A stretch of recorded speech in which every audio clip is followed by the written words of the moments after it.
गए थे बता के कि मैं सीमा के घर जा रही हूं फिजिक्स पढ़ने।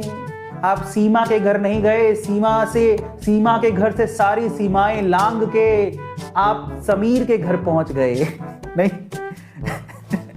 नहीं, मैं सीमा के घर जा रही हूं फिजिक्स पढ़ने, फिर सीमा के घर से सारी सीमाएं लांघते हुए समीर के घर पहुंच गए, है ना। तो दैट इज अ फेयर। कल को माँ बाप को पता लग जाए तो उन्होंने सीमा को फोन कर लिया, सीमा, ओ सीमा, कैसी है अलका? वो तो ये कह के घर पे गई है, नहीं तेरे घर पे जा रही हूं मैं, आई कि नहीं आई?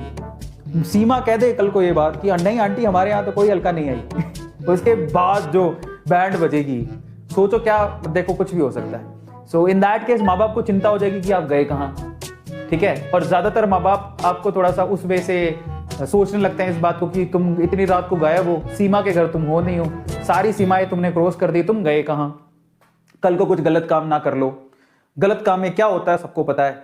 सो ये एक फियर है, और आप एक सीमा लांघ के कोई काम करने जा रहे हो तो that is a wrong thing, ठीक है। तुम्हें शुरू में थोड़ा सा ऐसे फील होगा आजादी type, but that's not a good thing, ठीक है। जो भी करना है खुल्लम खुल्ला करो, बता के करो, ठीक है। बता के तो तुम कैसे करोगे, चित्तर नहीं पड़ेंगे, बट तुम बताओगे तो तुम्हें, अब होता है ना, माँ बाप का फियर ही इतना होता है। पर बेटर ये है कि अगर आपके माँ बाप के साथ दोस्ती है तो वो रिलेशनशिप बहुत अच्छा है। कल को आप ऐसा कुछ करने जा रहे हो कि नहीं मैं तो आज समीर के साथ हूँ, पढ़ने वाली हूँ, तो आपके मॉम डैड आपसे कह सकते हैं, समझा सकते हैं। अगर आप फ्रेंडली हो तो मॉम डैड कह सकते हैं दैट्स नॉट गुड, ये अच्छी बात नहीं है, अभी तुम्हारी एज नहीं है, कल को कुछ भी गड़बड़ हो जाता है तो उसके ये सर्कमस्टेंसेस हो सकते हैं।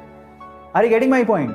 लोग है ना, मतलब माँ बाप अपने बच्चों के साथ इतना डिस्टेंस बना के रखते हैं कि वो बच्चों को बता ही नहीं पाते कि इनसे प्रॉब्लम क्या हो सकती है। खुल के कोई बात क्यों नहीं करता, समझ रहे हो? और ये बहुत लोगों के साथ होता है। तुम चाहे डिनाइल मोड में जाओ, बट ये सच है, तुम इसको मानो नहीं मानो, मैंने खुद ने अपनी आंखों से देखा है, मैं क्या ही बताऊं। तुम भी अच्छे से जानते हो, तुमने भी किसी ना किसी को ऐसे करते देखा होगा। और फिर उसके क्या, उसको तो पता भी नहीं था, कैजुअली लिया जा रहा था सब कुछ।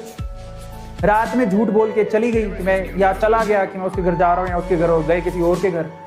कल को कुछ ऐसा फिजिकली गड़बड़ हो गया और उसकी वजह से कुछ बड़ी लेवल की चीज हो गई, तो फिर आप सोचो कि उसके क्या लेने के देने पड़ेंगे। और बायो के बच्चों को मुझे बताने की जरूरत नहीं है कि मैं क्या बात कर रहा हूं। So that there is a